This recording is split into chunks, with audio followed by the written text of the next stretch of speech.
Hey class, for this discussion I will be going over prompt B, which is the role of an L1 in L2 acquisition.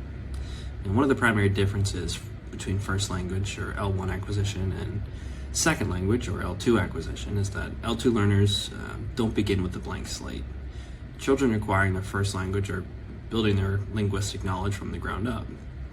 And in contrast to that, second language learners already possess a fully developed language system that influences how they approach and understand a new language. Because L2 learners already have that established first language, they often rely on that knowledge when learning a second language. And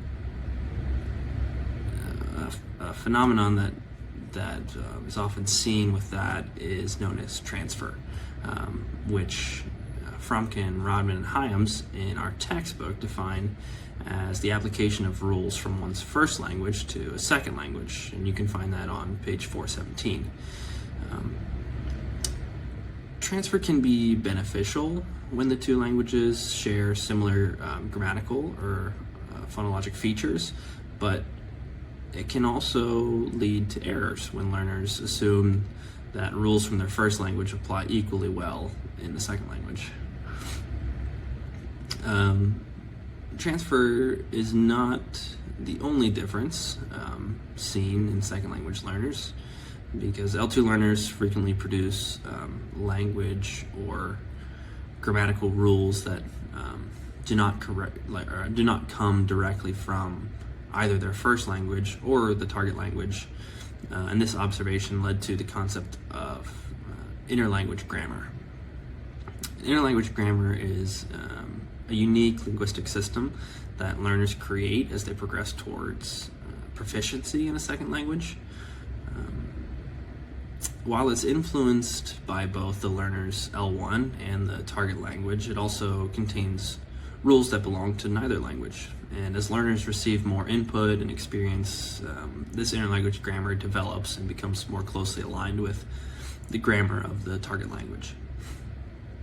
And these two topics mostly apply to people learning an L2 after they've established an L1, which is also known as sequential bilingualism. But these difficulties are not apparent when it comes to viewing how a child learns their first two languages at the same time, which is simultaneous bilingualism. And the experience of simultaneous bilinguals provides strong evidence for the separate systems hypothesis, which proposes that bilingual children develop lexicons and grammatical systems for each language rather than one blended linguistic system. Learners classified as simultaneous bilinguals don't face any real difference in their acquisition of the two languages, as opposed to or similar to a learner learning their L1.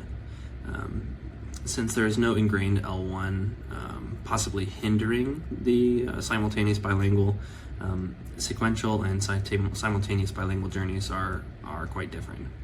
And so I guess to sum it up, sequential bilingualism is heavily influenced by a learner's L1 and the idea of transfer, which leads into a process of forming interlanguage grammar before finally reaching proficiency and the ability to differentiate the language system of the L2 from the L1, whereas simultaneous bilingualism learns both an L1 and an L2 simultaneously while mirroring the progression of a monolingual child. Thanks.